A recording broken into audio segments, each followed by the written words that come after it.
Mental health is a life sentence without parole.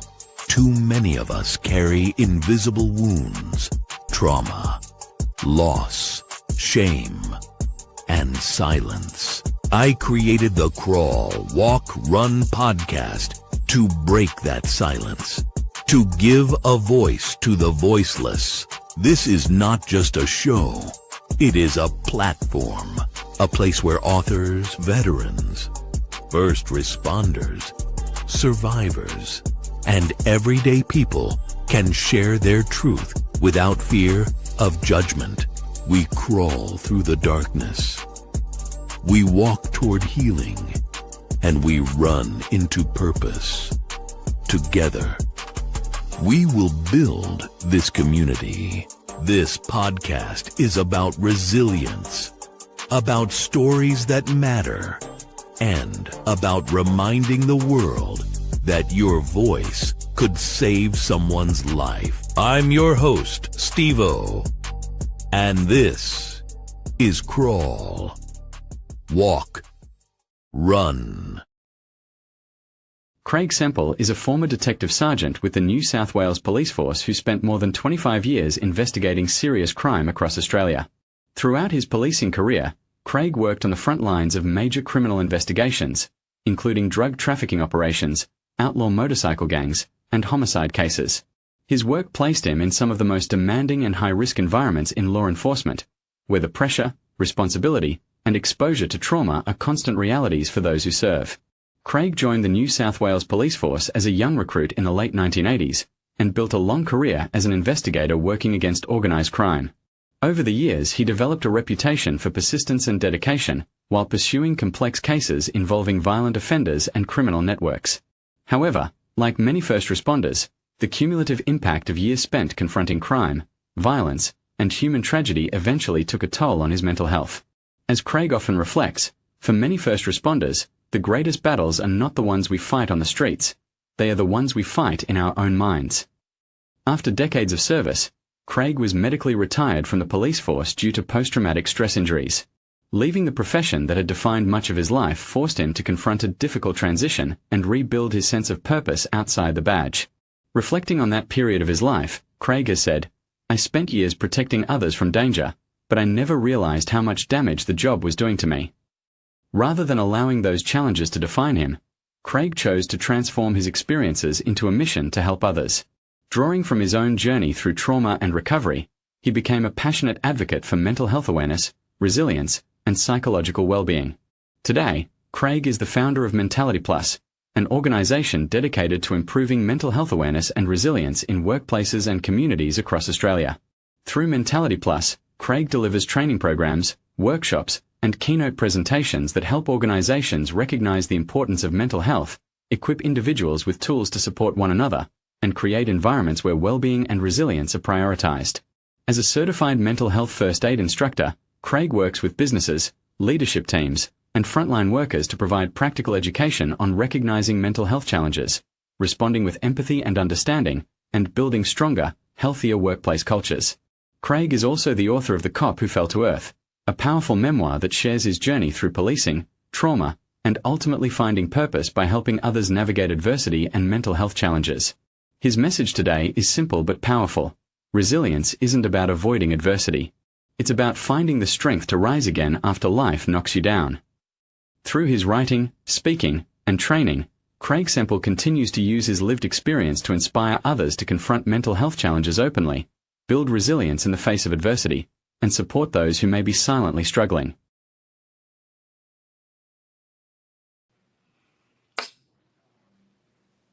I am Storytime with Steve-O, and this is Crawl, Walk, Run podcast, Season 3, Episode 12. And today we've gone international, and I have Craig Semple. He is retired investigator, police officer, mental health advocate. He is a coach, mentor, counselor. He has done it all, and he is also an author.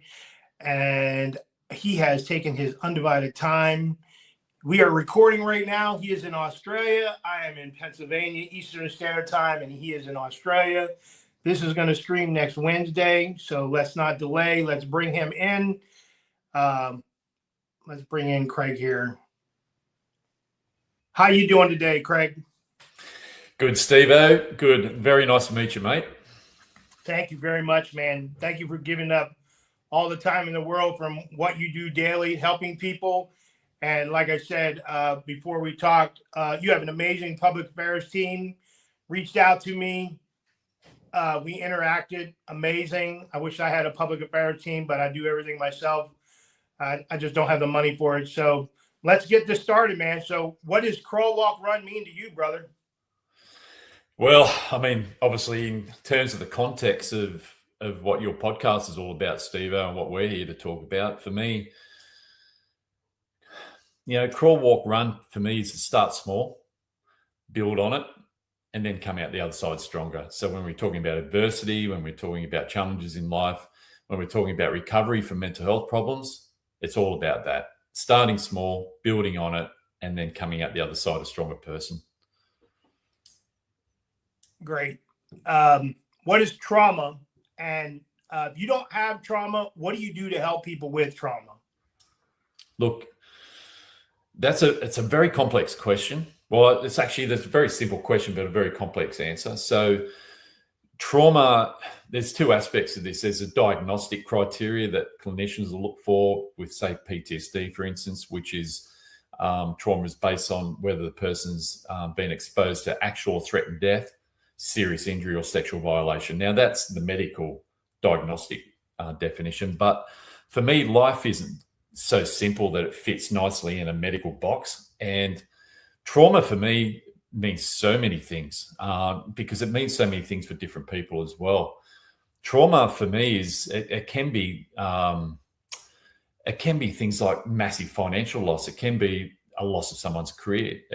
Trauma can be the loss of a loved one. Trauma can be betrayal. All of these sorts of things. So in a nutshell, for me, what trauma is basically anything that happens to you in your life, or a series of events that happens in your life that basically shakes your belief systems around your own safety and your vulnerability. I reckon it's probably a nice way to sort of wrap up that definition, if that makes sense. Thank you. So with the trauma, what do you do to help people cope with trauma? Like we spoke before this, and it's all going to tie in together, what you're going to talk about today. Yeah. So, look, and this is something that's very complex as well, but I'm very mindful that there's no real quick fix for people with their traumatic experience. Like some people's experience is really complex and going away, especially those who are involved in childhood trauma, where, some of these traumatic experiences are well and truly hardwired and embedded into them. Whereas I'm sort of, as far as recovery goes, and that's what I'm involved in mostly, is helping people on that journey through recovery. It's not about trying to make trauma necessarily less painful.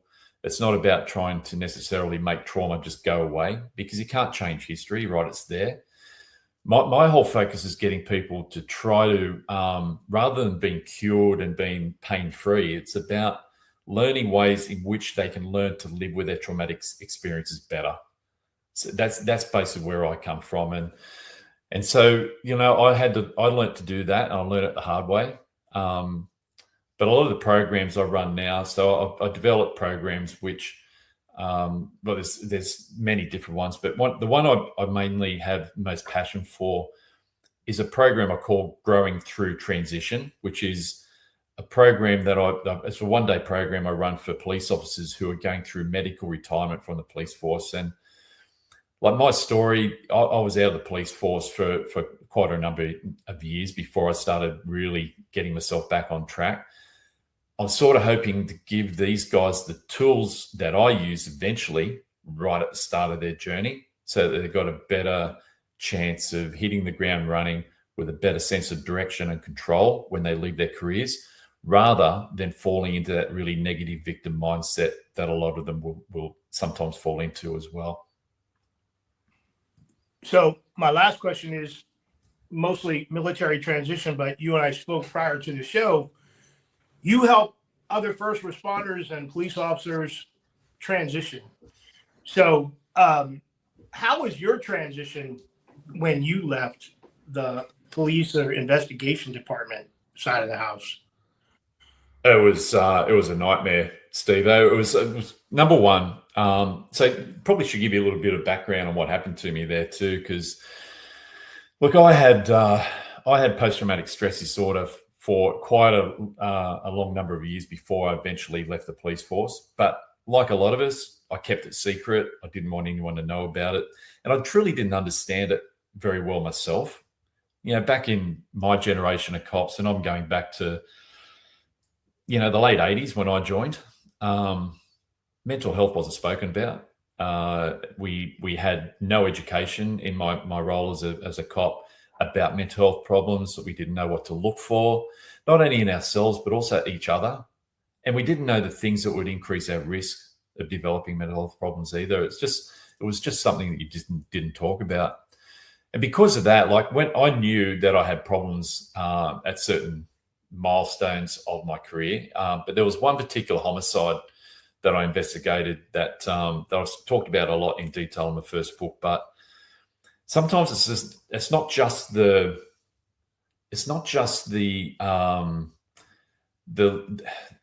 trauma itself or the scene that you're exposed to, the graphic nature of some of the horrible things that we go to that's a problem. Sometimes it's our state of mind and our state of arousal at the time we're exposed to them too. So in my situation, and this is only, I learned this much later on in treatment years down the track, was that particular homicide, why it caused me lots of grief compared to all the other homicides that I went to, was this particular homicide. I was actually on my own this night. It was in a country house out in the middle of nowhere, surrounded by sugarcane fields up on the north coast. So it was a farmhouse. Now, I didn't know what to expect when I walked in that house. So I was on my own. A lot of jobs I get called to, the uniform cops would bring me in. They'd prep me for what I was about to walk into, you know. But not this one. I was first on scene. And what I did, you know, like the usual story, take my firearm out. But then before walking into the house, I go through a psychological process of pumping myself up.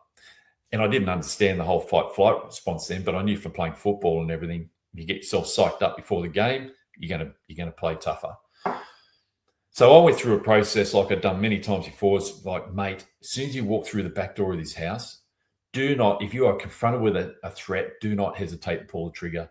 You hesitate, you're dead. So it's really getting my whole adrenal system pumped up. But what I didn't understand was, and I went through and I cleared that house at gunpoint, and it was a horrible crime scene. The whole house was affected. But by the time I got to where the victim's body was in the back of that house, my system was so flooded with adrenaline. What I didn't understand was that adrenaline, not only does it get you really combat ready physically, but it also gets you combat ready psychologically as well. And adrenaline will serve to switch on and heighten all your sensory experiences. So the things you can see, colors become brighter, your sense of hearing, taste, touch, smell, all get very, very fine-tuned for survival reasons. Now, at that time, when I was confronted with what I was confronted in that house, I was just so flooded with adrenaline. That adrenaline served to really burn in deep in my brain all the things I was experiencing in the moment.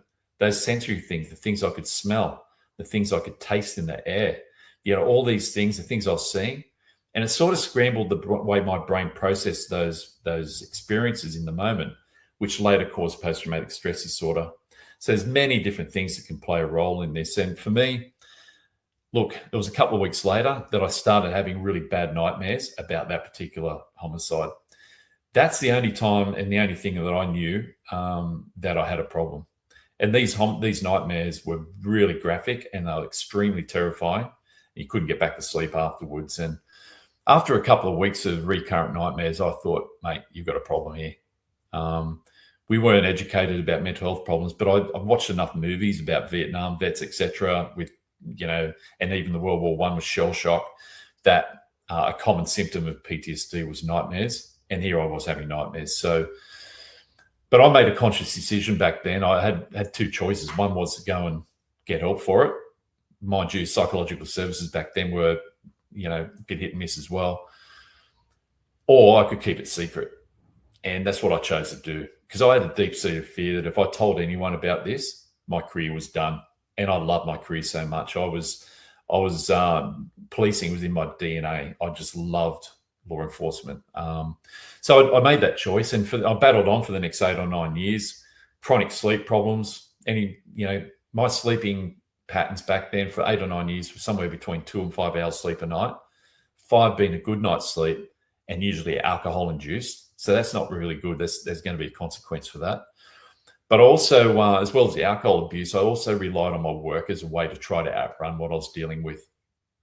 Okay, so what I was able to do there was just the sort of work I was doing with organised crime, bikie gangs, homicides, etc. I was able to sort of pick my targets, work up big investigations, run them through, get the win at the end of the job, 6 months, 12 months down the track, have that dopamine hit, you beauty, that was fantastic. Now I need another one. And then I'd need another one. I couldn't stop. I just wanted to keep running. I felt like I had this monster called PTSD trying to nip at my heels, and I just had to stay one step in front of it. But unfortunately, Steve, all these things that I was doing to try to cope, in the end, it wasn't PTSD that brought my career to an end. It was what I did about it or failed to do about it. And all those coping strategies, alcohol, the massive loads of stress that I maintained over that period of time, just plugging myself in the adrenaline socket of law enforcement, plus the chronic lack of sleep, all those things combined to completely burn me out. And it was only about 4 weeks after I finished my last major investigation, and it was probably the biggest job I'd ever run on a bikie gang. We had locked up a 25 bikie, shut down a whole chapter, and it was massive amounts of risk. But about 4 weeks after that, I had what I then called a massive mental breakdown in front of my family. And I now call it a breakthrough, though. Language is really important in this space because it probably needed to happen. And then what started from there on in, the career that I loved so much for 25 years came to an end, totally unexpected. So that when I actually, and this is getting back to where your question started, is when it came time for me to transition to that next phase of my life, it happened so quick that I had no time. Like 1 minute I'm in the job that I loved and the career that I loved so much, and the next minute I'm struggling to function in normal everyday life. I was falling apart trying to make decisions what to put on my kids' lunches for school every day. The most simple menial task would bring me undone. It would be overwhelming for me. So what I found was I had no opportunity to have a gradual transition into or after my career in the police force because it happened so quick. And so there was a lot of complications with that. One of the biggest things, and this, you'll be familiar with this, is I had a real battle with my loss of identity. My identity as a cop. A lot of your listeners with military backgrounds would experience this same sort of stuff. Your identity as a soldier, first responders go through the same thing. Elite sports people go through loss of identity when the careers are over. But I didn't understand that whole process. And there is a grieving process associated with loss of identity. It's like losing someone very close to you. It's a part of your soul, really. And because I didn't understand it, I don't think I really processed the loss of identity very well. And that complicated my problems with PTSD, depression, which is probably, out of all the mental health problems, depression was the one that really brought me to my knees, and I had no answer to it for quite a number of years. So that was probably the hardest part. It's just that, and this is what I focus on mostly about transitioning cops now and giving them tools, is losing that sense of purpose that you've had for such a long period of time, an amazing sense of purpose, and then having none. Like having no sense of worth, no self-esteem, no confidence, having no control over your life. All of a sudden, insurance companies are looking after all your injury claims and doctors are looking after your health. That's a massive thing to happen to an individual in a very, very short period of time. So that was really complicated.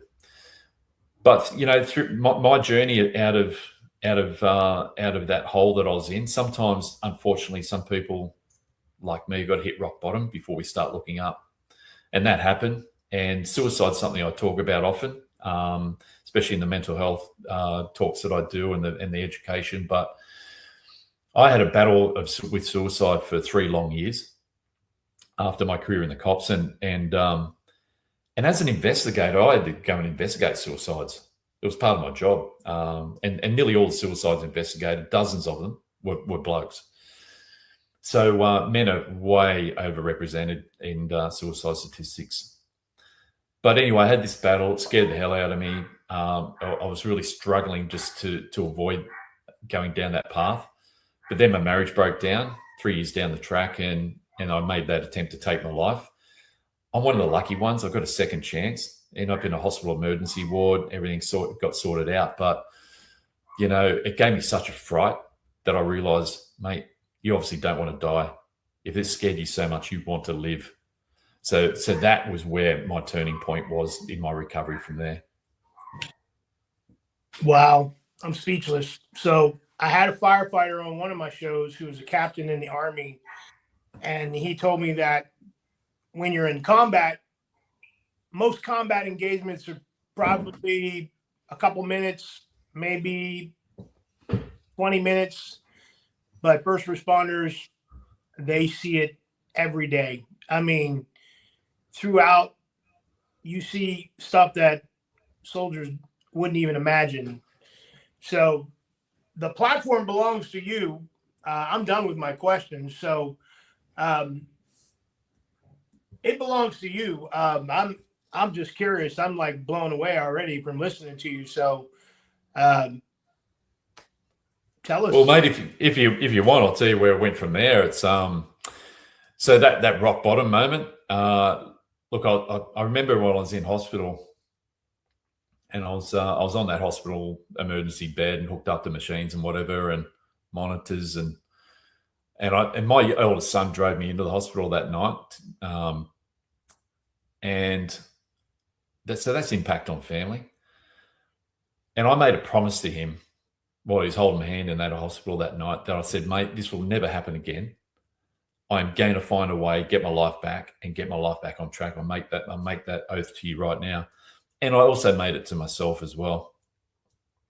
So what happened there was I was eventually released from hospital, and my first morning at home, I got out of bed and I went and made a pot of tea, and I went out and sat in my lounge room, and I thought, righto, you've made this big commitment. Now how are you going to do it? So one of the things I've done a lot of throughout my treatment over the years, because I obviously love writing because I've got a couple of books published, but I've read books my whole life. I just love reading. I love stories. But part of my treatment, I was doing a lot of journaling back then about all my experiences. So my natural thing was I went straight out, got a notepad and a pen, and I sat in my lounge room that morning, and I just started writing stuff out. I just started writing out, you know, what's led you to this point, and what are all the things that have caused you to be here, and what has failed. And one of the things that struck me while I was doing that was that I started thinking, mate, you used to be in a job where you would run investigations that were logistical nightmares, that really complex investigations, and then you've gone all of a sudden to someone who can't make a decision about what to put on his kids' lunches for school every day. What's different? And what I realized was different was that in my professional career, every time we had some sort of challenge or we had an investigation to run, the first thing we'd do is we would come up with a game plan about how we're actually going to overcome whatever this challenge was, or how we're going to run our investigation. And then it sort of struck me that for 3 years of my life, you know, I'd been going through one of the biggest personal adversities, and I had no plan. Not any time in those last 3 years had I thought to write out a plan to how I was going to get myself back on my feet and get my life back. And this is very common with treatment of mental health problems like PTSD. It's like a lot of treatment is just rocking up to your appointments every week, and you offload all the things that happen and you know, all the things that upset you or whatever. And you keep doing that, rolling through. But at some point, what's really got to happen is that clinicians need to share with you strategies and therapies that they think might be a good fit for you, teach you how to use those strategies. And at some point, they've got to draw a line in the sand and say, mate, you know what? We've talked about all this horrible stuff that's happened to you in your life, but now's the point where we're going to have to draw a line in the sand. And now what we're going to do is come up with a plan how we're going to get you to learn to live with those traumas and that history better. And that was really important. No one did that with me, so I ended up doing it myself. And the thing with a plan is, if you don't have a plan, what you're doing is swimming in circles. And the way I described it, I felt like I was just treading water with lead boots on and just keeping my head above water. I was like medicated to the eyeballs with antipsychotics and antidepressants, etc. as well. And I thought, mate, you need a game plan. So what I decided to do was get myself in a different headspace. I decided to treat my recovery like running one of my police investigations. That was the mindset I put myself in. Let's do it that way. Righto, so let's get a plan. For a plan, you need strategies. So I went and got all the homework from all the doctors over all the years, about 300 hours of clinical sessions with all these doctors and psychologists. And I spread them all out, and I wrote a list down of all the things that they had introduced me to for recovery, including exercise, meditation, mindfulness stuff, yoga, diet, challenging negative thinking through cognitive behavior therapy, a whole lot of other things as well. And then what I decided to do was come up with one very small, simple action, how I'd put each of those strategies into my life moving forward from that day. And they were so small, these actions, and I made this is where it gets back to your crawl, walk, run, is my actions for my game plan strategies were so small because I wanted them to be that way so that I would minimize risk of surrender. Because one of the, and this is common right across the board, is one of my biggest barriers and risks for moving forward in recovery was every time I had a relapse, which were common, like it would set me back. And then I'd give up, okay, because I'd lose motivation. This, like, what's the point? So I had to minimize that risk of surrender. So, for instance, for exercise, I came up with surfing as my exercise strategy, because I lived near a beach and I was really keen surfer before I left the police force, heavily involved in surfing. And then when I got out of the police and I was depressed, I barely touched my board. My action for surfing was not any time limit, not any number of waves or anything like that. My action was every single day without fail, put your board in the car, get to the beach, and all you have to do is get wet. That was it. So that's how small it was. So on the days where I was really struggling and I really didn't want to do it, I'd say, mate, all you got to do is go and jump in that ocean, get wet, and you can get straight back out, pat yourself on the back because you're committed to your game plan for the day, and go home. Well, what happened on those days where I was really down or I didn't want to be there, I'd get out, go and jump in the water, fully intending on going straight home afterwards. But once I was in the water, it felt good. And I'd go, you know what, you're here now. And then I'd get in and go for a surf. So that's how all my strategies played out in my game plan moving forward. Same with meditation, same with cognitive behavior therapy, using thought challenging worksheets on a regular basis. All the things I did. One of the things I'm really mindful of, I don't see any one strategy or any therapy in particular that got me to where I am now in my recovery. I think it was having a combination of different things which all complemented each other. And over time, and I mean over time, 2 years of really full commitment to this plan, over time I gradually, from crawling to walking, rebuilt my resilience over that period of time. In essence, this is called neuroplasticity. I was actually rewiring my brain and my body away from the hypervigilant, highly aroused, ready to snap, ready to blow PTSD type individual to making myself way less reactive, way less hypervigilant, and climbing out of that hole of depression over a long period of time too. But a huge part of that plan was as well, I made a choice that week when I was out of hospital that I'll try to turn what I had seen as a negative experience into something positive. And it's a very cathartic thing to do. And especially when you do it from a volunteer perspective, because you know your motivation is pure when you're giving back. And you know this through running your podcast, etc., Steve. So it's sort of, I basically, it's a long story. I'm not going to tell it all. It'd take too long, but I jumped on board. Yeah. When you were transitioning from the hospital, were you on medication? Yep. And then, so when I was in the hospital, did you have a therapist and a psychologist? I had a team. So I had a doctor, a general practitioner. I had a psychologist and a psychiatrist. Plus, I was sent off to trauma clinics, like highly specialized hospitals for dealing with this sort of stuff too. But Sivo, in all honesty, a lot of the professionals, they taught me some good things, cognitive behavior therapy, etc., and meditation. All those sort of things were really helpful. But be totally honest with you, mate, it wasn't the medical side of things that got me to where I am now. It wasn't the medical model. It was my commitment to behavioral and lifestyle change. That's truly what got me to where I am now. So with the medication, when I embarked on that game plan after I got out of hospital, one of my big decisions, and I really want people listening to this to know that this is not medical advice. Okay, this is my journey, my experience. But in the interest of transparency, I made a decision when I embarked on that game plan to get off all my medications. I'd been taking them obediently for 3 years under the belief that they were the only things keeping me alive. And here I was in a hospital emergency after trying to take my life. So I thought, no more of that. Now what I'm going to do, that hasn't worked. I'm going to try something different. So, and what's really important about this, I just didn't get off the medication and then everything started, sun started shining on me. It didn't work like that.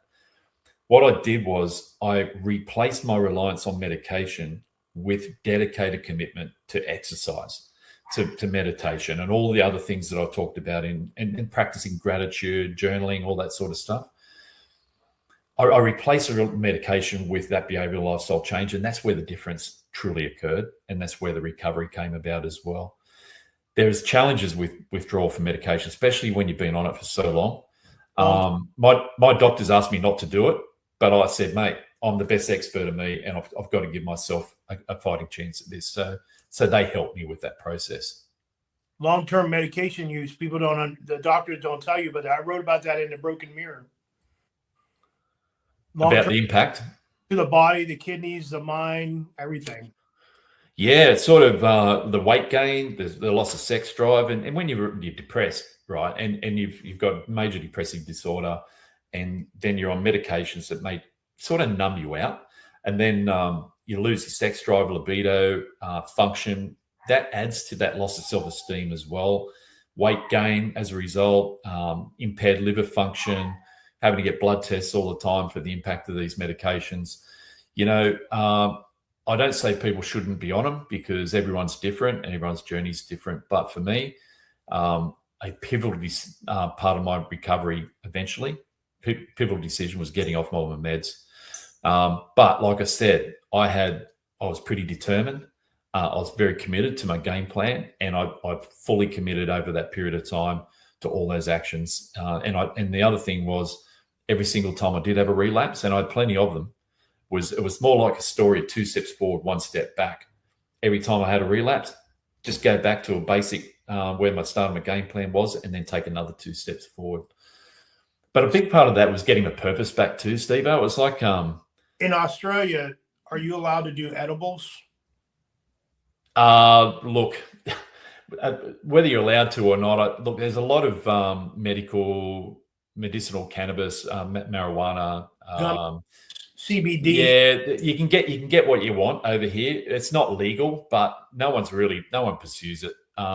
It's a bit of an understanding, but I'm really mindful of for medications. I'm a big fan of just doing the healthy stuff that you got to do. The exercise in particular is one of my key cornerstones of my recovery, and staying that well now is exercise. Also regular meditation. When I was out there fighting bikies, there's no way in the world, if anyone said to me, mate, why don't you go and try yoga? No way in the wide world would I have given it a thought. But now I've used it, and now that I've got involved in getting into the habit of doing meditation, I couldn't live without it. So it's it's all very important stuff. But But a big part of that plan too was in turning that negative to positive. I jumped on board, and you got to take little steps in. You take a step in one positive direction forward and a door will open, and then you walk through it, and then 2 or 3 doors open, you walk through them. What I did, I decided to raise some money for a mental health initiative, just to turn my experience into something positive. So I ended up volunteering to ride my motorbike around Australia to raise money for kids' mental health research for the Black Dog Institute. But they had a program. I didn't understand this, but they offered it to me when I made my offer to them. They said, hey, we got a program. We get people lived experience of mental illness like you to go and share their stories to high school kids in schools. And so, long story short, I jumped on board with that program, and then I found myself months down the track riding my motorbike out into the country, out in the outback and around Australia, calling into high schools where I talked to 300 or 400 kids at a time, sharing my story and educating them about mental health. And I did that for about 3 years, I guess, where I was doing this. And the interactions I had with those children, those high school kids over that period of time were just beautiful. The things they come up and share with me afterwards or during my engagements with them. So basically what happened was, and for some of them, I was changing their life, literally. Kids who have lost their parents to suicide, all those sort of things. And so what had happened was, at the point I tried to take my life, where I ended up in that hospital, my emotional bucket, Steve-O, was dead empty. But when I was going out and doing this stuff with these kids in these high schools, they were filling that bucket back up again for me through all those beautiful interactions. And I think that was a big part of my healing, is that through giving back to people after having a giving role as a cop, really, I guess, as well. It's sort of, it was such a healing process, but it also gave me that sense of purpose back, that purpose that I lost from my career in the police. I now had a new sense of purpose, and I was rebuilding a new identity. So the resolution of my lost identity from my police career happened as a result of me rebuilding a new identity around me being a mental health educator, a mental health advocate. And that was very important as well. And then, talking about doors opening, that one step towards doing some sort of fundraiser for a mental health initiative on my motorbike opened a door to going out and doing volunteer talks for high school kids. And that opened a door to doing volunteer work with police and emergency services, with doing crisis stuff, which then opened a door to me going out and becoming a certified instructor in mental health education, which then opened a door to me starting my own business, publishing a couple of books, and this is where we are now. So it's a pretty important process. But I guess the key message there is take that first step. Can we talk about when you started writing? Can we talk about your 2 books now? Sure.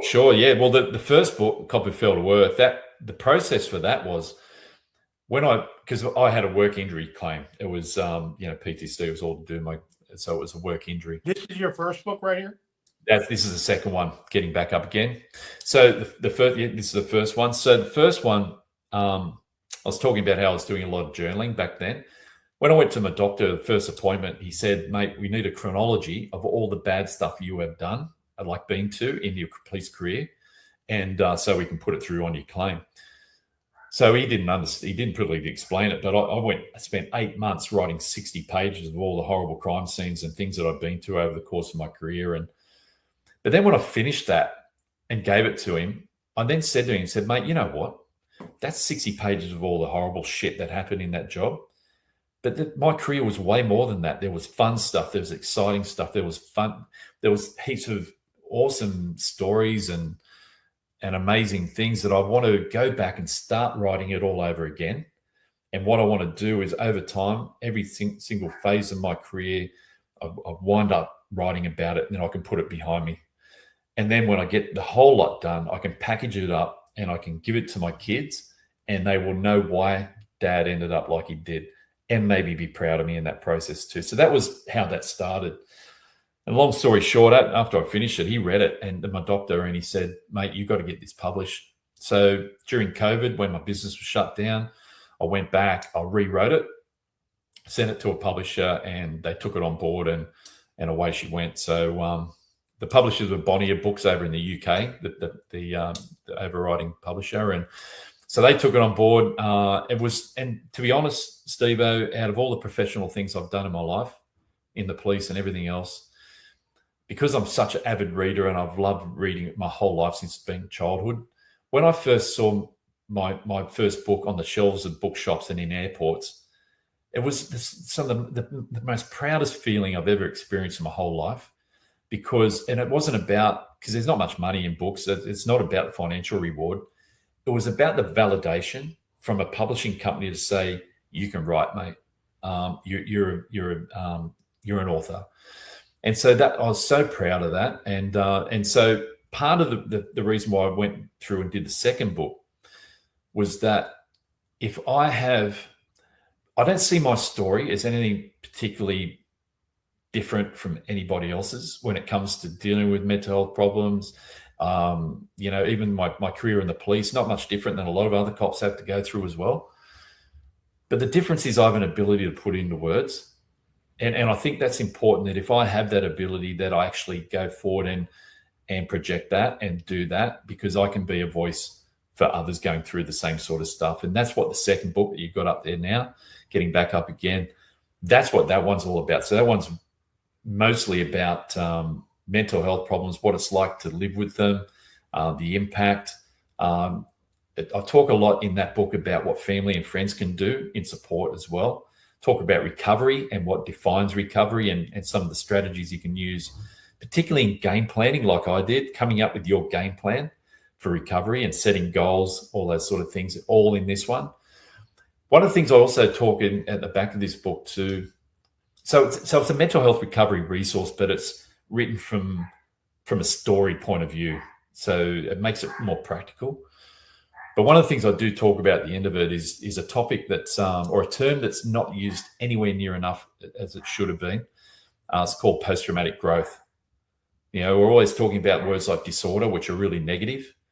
But there's also another way to look at things is like post-traumatic growth, the ability of people to, and there's so many, I know so many people have done this, where they've gone through the fires of hell with adversity, trauma, mental health issues, come through it and somehow flip that whole experience over into being a strength rather than a weakness, and a positive rather than a negative, loss rather than gain rather than loss. So all that is really, really important too. Post-traumatic growth should be spoken about a lot more.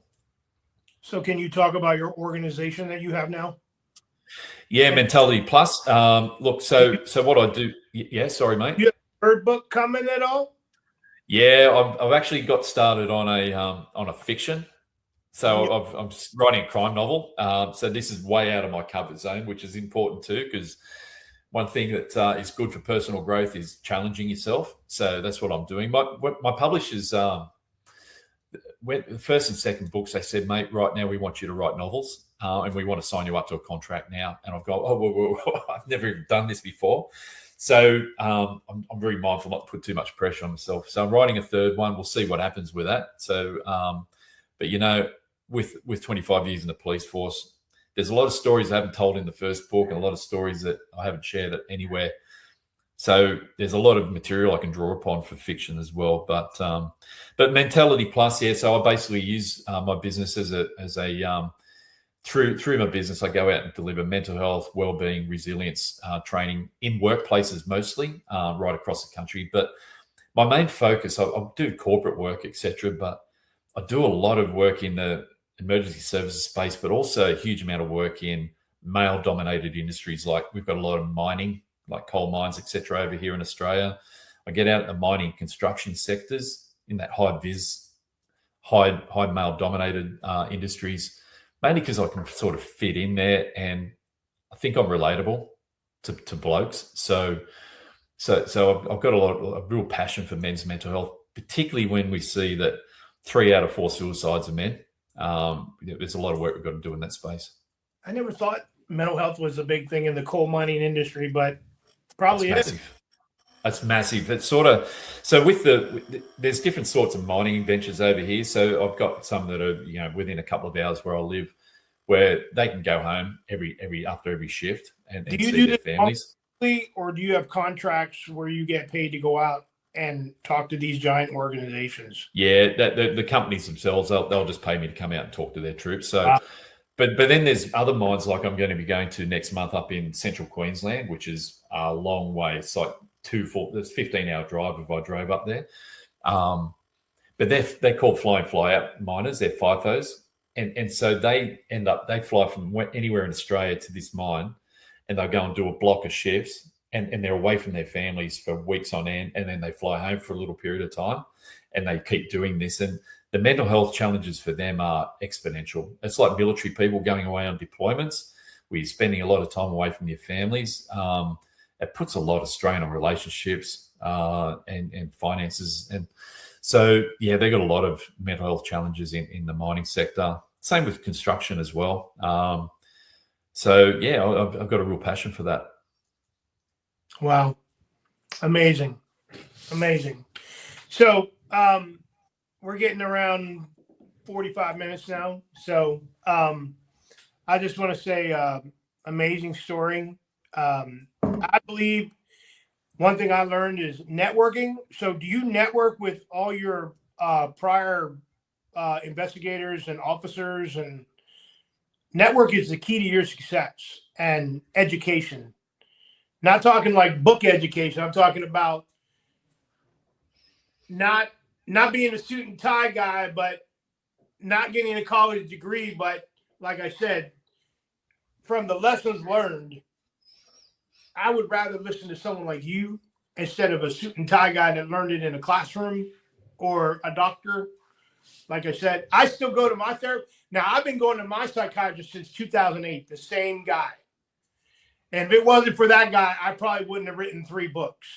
His mom has seen my development from when I was nothing, writing poetry, dark poetry, to who I am today. So, yeah, I applaud you on the 3rd book. It's a credit to you, mate. And the good thing about it too, Steve, not only that, it's if you've got a flair for creativity, which you obviously have, that's really good for your heart, for your mind and your soul as well. Being able to explore that. So good on you. I wish my mom and dad and my sister were around to see me carry the legacy of my family. All I have is my 18-year-old, and she's like, Dad, you're like, what are you doing? Like, she doesn't understand that I'm an educator, but it's funny because like she's a coach for competitive cheer. She has thousands of followers on social media, and they're all like little girls. And she's like, coach, teach, and mentor. And that's what crawl, walk, run means. Because like, if you don't understand crawl, walk, run, I broke down leadership because I'm sure when you were a police officer, they instilled leadership into you. In the military, they instill leadership. But did you know in corporate and military and even in sports, there's like 850 different definitions of leadership. So I said, the hell with that. Crawl, walk, run. Start out as a follower and be a leader. So I believe everybody has trauma. I believe mental health is a life sentence without parole, because I actually worked in the prison system as a correctional officer, and I've seen murderers and killers walk. But when you have the disease that we have or the illness that we have, the demons are always there. Like you said, you have relapses. I'm not engaged with anybody or mentally, with anyone physically, but I have a little dog that I yell at all the time. And I've had her for 12 years and she's like, I've had enough of this guy, but I started out on 10 bottles of pills. Now I'm down to 2 bottles. I'm on fluoxetine and high blood pressure. My father died with high blood pressure. I believe it's always been in the family since I've been like abused as a child. But yeah, I just want to say amazing story. I would say the last 2 minutes that we have, what would you say to the audience to inspire them to live another day or continue on with people that are in silence? Well, when it comes to living another day, I made that decision at one point in my life to not live another day, and that's a decision I can't go back on. I regret nothing. However, I wish I didn't get to that point. So, but look what happened as a result. Like I did get a second chance, and the life that I've lived as a result of surviving, it is just the most wonderful life I could have possibly ever imagined. I've remarried to the most beautiful woman. I have such a fantastic relationship with her, and I've got a couple of stepkids, and now I've got grandkids. I would have missed out on all that. And look, I guess the key ingredient for keeping on going is hope. Is actually having hope and belief. And any way you can tap into that source of hope and belief, whether it's listening to other people's stories, like we're doing now, reading books about other people who've come through the other side, whatever it might be, keep that flame of hope and belief going, because that'll keep you trying hard as well. Don't give up. I appreciate it. Thank you so much.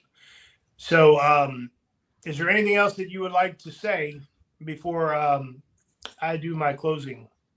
No, but it's been an absolute pleasure to talk to you, Steve-O. It's really nice to be able to talk to someone from the other side of the world, because also gives me a bit of perspective on the challenges that people are going through with these types of issues in other places as well.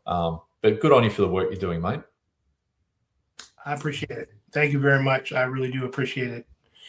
Again, I'd like to thank you for coming on the show. Like I said, we're going international now. So please, if you know anybody else that wants to be on the show to talk about their trauma or what they're doing, I would like to send you. Do you do audiobooks? Do you do audiobooks at all? Audio books are out there at the moment, so you can look at them on whatever your platform is, Spotify or Audible, or they're all out there. I narrated the second one on the mental health resource, Getting Back Up Again. They had an actor do the first one, so. But you can get them on audio books. You can get them on Kindle and through Amazon if you want hard copies. What would you refer to me? Book 2? Book 2 is the one that I narrated. Yep. That's Getting Back Up Again. And The Copy Fell to Earth is narrated by an actor. But they're both on Audible and Spotify, other places you can get hold of them as well. Okay. So after the show, I'll send you an audio link. I have a few free downloads of The Broken Mirror. I'll send that to you so that you can listen to it. 5 hours, beautiful 3 minutes. It talks about. Now, I got one question to ask you before we go. When you got out, did you know how to write a resume at all? Do they teach you in the police officer academy how to write resumes or anything like that? They, as far as career transitioning to moving into other things, they have plenty of things on offer. Right, so they've got the insurance companies look after all that for the police force, and they give you access to experts who can do your resumes, get you recognised prior learnings, get some qualifications for you, all that sort of thing. But for me, at that point where that was all on offer, I was nowhere near ready for it, and a lot of people aren't. So it's one of those things where a lot of the times you actually got to get your health back first before you can even consider what you're going to do next. So. Yeah, but there's plenty on offer. There is a lot of things on offer for that sort of thing. Wow. I appreciate it. So I'm here with Craig Semple, right? That's it. You are the cop who fell from Earth or fell to Earth.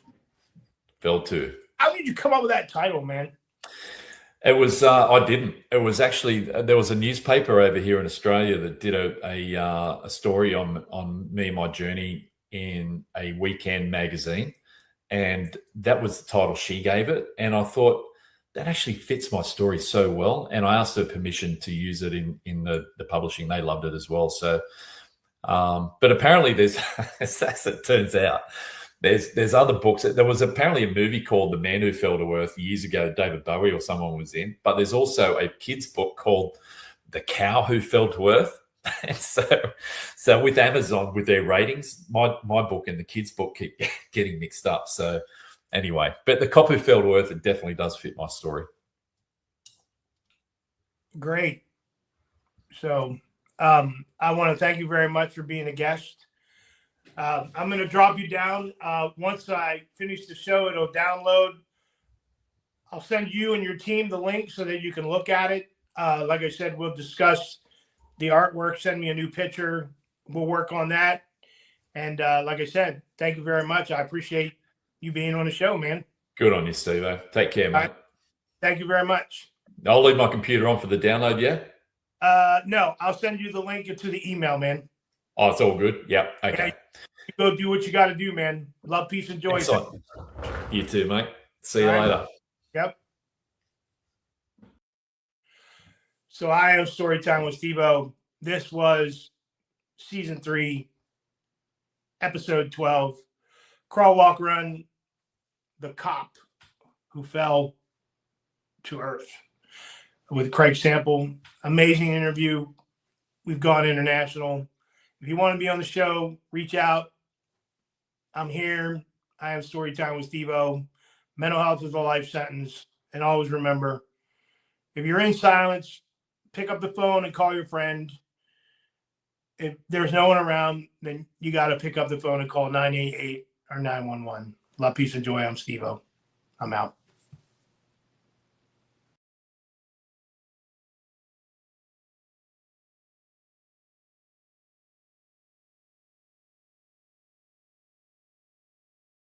We were trained to endure, to adapt, to overcome, but nobody prepared us for what comes after the uniform comes off.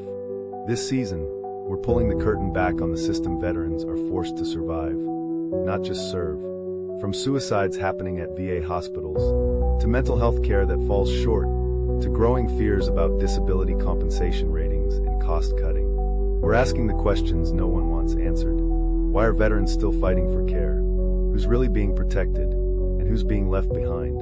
And what happens when silence costs lives? This isn't politics. This isn't opinions. This is lived experience. Season 3 of Crawl, Walk, Run, where we stop whispering, start questioning, and refuse to stay silent. You get out of the military and no one tells you how to write a resume. You are handed a DD Form 214, your certificate of service, and suddenly you're on your own. I am William A. Stevens, Jr., a retired United States Army Field Artillery Sergeant First Class, and I know exactly what it feels like. I am also a 3-time award-winning author and an Eric Hoffer Book Award winner in 2025 for The Broken Mirror. In this book, I tell it raw, unfiltered, the truth about survival, the trauma, the bonds, and the breaks along the way, especially the bond with my own daughter. If you are leaving the uniform life, feeling lost and disconnected, unsure of who you are, here's how it is. You are not failing. It takes time. You are not alone. The Broken Mirror is more than my story. It is a guide, a hand to hold, a way to face the silence, step back into purpose, and find your voice again. And don't be left in the silence. But I'll tell you, the grass is not greener on the other side. Crawl, Walk, Run has been brought to you by Storytime with Steve-O. And speaking for the once in silence, we are the voice of the unheard. If you have a story, please reach out.